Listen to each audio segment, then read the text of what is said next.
Jade Cargill and Bianca Belair are on a collision course for what could be the most physically dominant women's match in WWE history. But what's absolutely infuriating is that WWE keeps teasing this dream matchup without pulling the trigger, wasting months of potential storytelling while both women are in their athletic prime, and the audience is literally begging to see these two powerhouses finally settle who's the strongest, fastest, and most unstoppable woman in professional wrestling.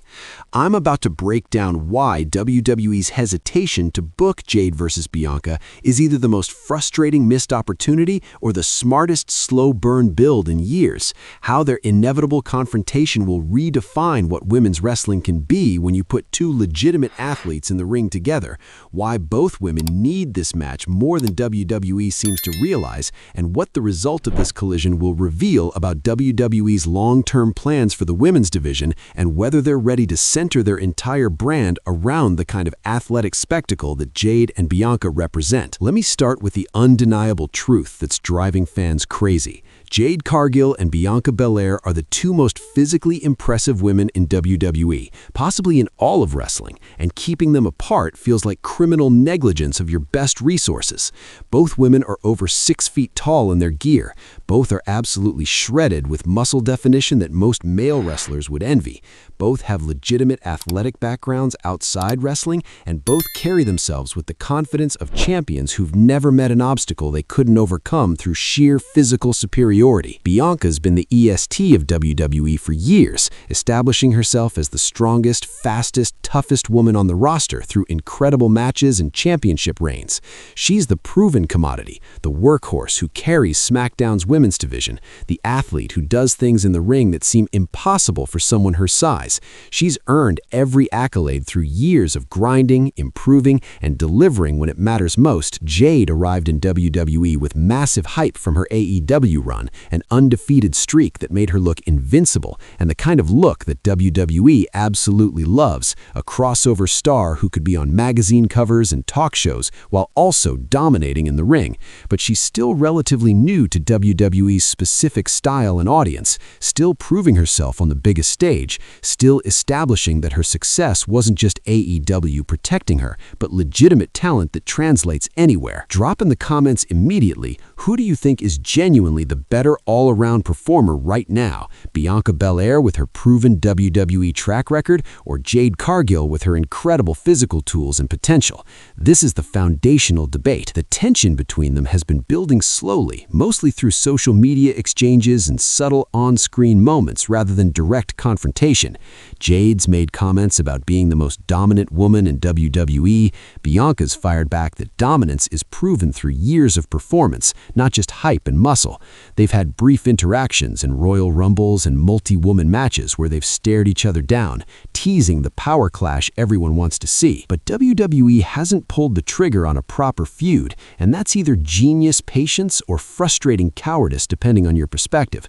The optimistic view is that WWE's waiting for the perfect moment, probably WrestleMania, to give this match the stage it deserves. They're building anticipation, letting both women establish themselves separately so when they finally collide, it feels monumental rather than rushed. The pessimistic view is that WWE's scared to book this match because someone has to lose, and losing might damage whichever woman takes the pin.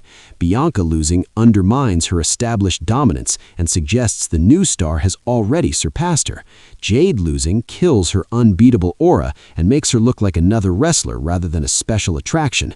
WWE's paralyzed by the consequences either result creates. Question for the comments: should this match happen at WrestleMania as a marquee attraction, or should WWE build it on regular programming and save Mania for championship matches?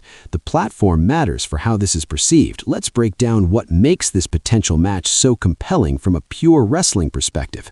Both women are power-based performers, which is relatively rare in women's wrestling, where most competitors rely on speed, technique, or high flying.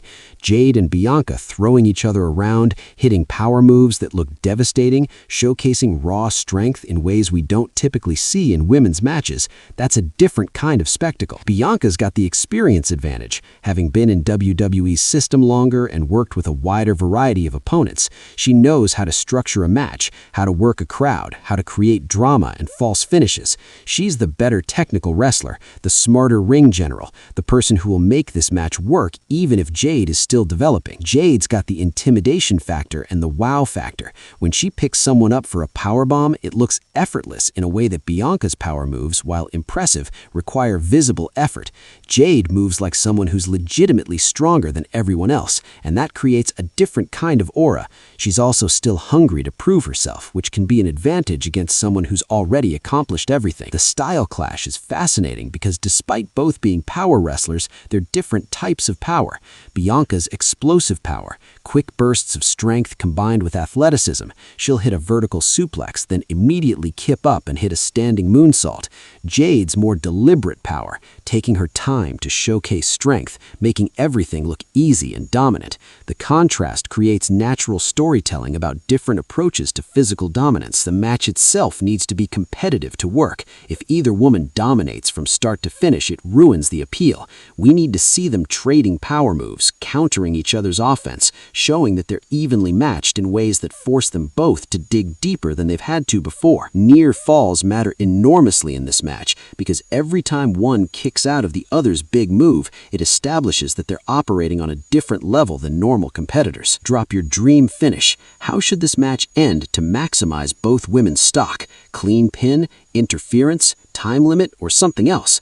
The booking decision here will define how we remember this match forever. Let's address the elephant in the room, representation, and what this match means beyond just two wrestlers competing.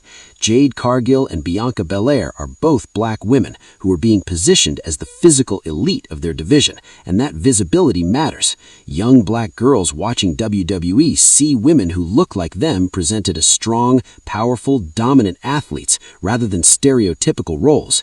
That representation is important and adds weight to this match beyond just the competitive aspect, but it also creates pressure that white wrestlers in similar positions don't face. Jade and Bianca aren't just representing themselves, they're representing everyone who shares their identity and who's rarely seen in these powerful positions in mainstream media.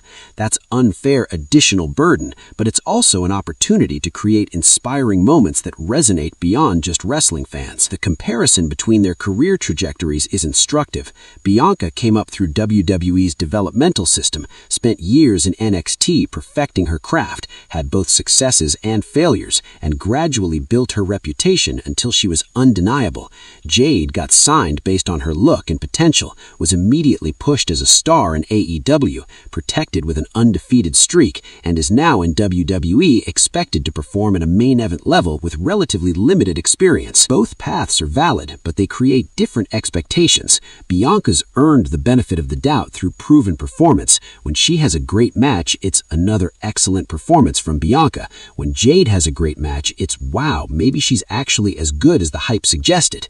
That's not fair to Jade, but it's the reality of how different career paths are perceived. This match is Jade's opportunity to silence doubters and prove she belongs on Bianca's level. It's also Bianca's opportunity to prove that experience and skill matter more than just physical tools and hype. Both women have something to prove, which is perfect for creating competitive fire and genuine intensity. The promo work building to this match will be crucial because both women need to articulate why this matters personally rather than just we're both strong and want to see who's stronger. Bianca can talk about being the established ace who's not giving up her spot to someone who hasn't earned it through the same grind. Jade can talk about being tired of hearing about what Bianca's accomplished when Jade is ready to take that spot right now. Question for the comments: who's the better promo between Jade and Bianca, and does that matter as much as in-ring ability for this particular feud? Charisma and mic work create investment beyond just the physical matchup. The championship implications are complicated. Should this be for a championship to raise the stakes, or should it be pure pride and proving who's better?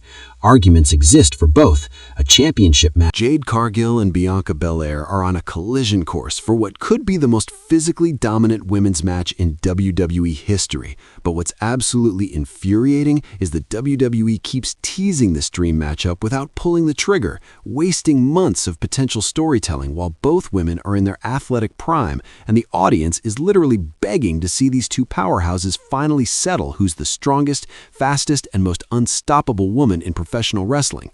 I'm about to break down why WWE's hesitation to book Jade versus Bianca is either the most frustrating missed opportunity or the smartest slow burn build in years, how their inevitable confrontation will redefine what women's wrestling can be when you put two legitimate athletes in the ring together, why both women need this match more than WWE seems to realize, and what the result of this collision will reveal about WWE's long-term plans for the women's division and whether they're ready to center their entire brand around the kind of athletic spectacle that Jade and Bianca represent. Let me start with the undeniable truth that's driving fans crazy. Jade Cargill and Bianca Belair are the two most physically impressive women in WWE, possibly in all of wrestling, and keeping them apart feels like criminal negligence of your best resources.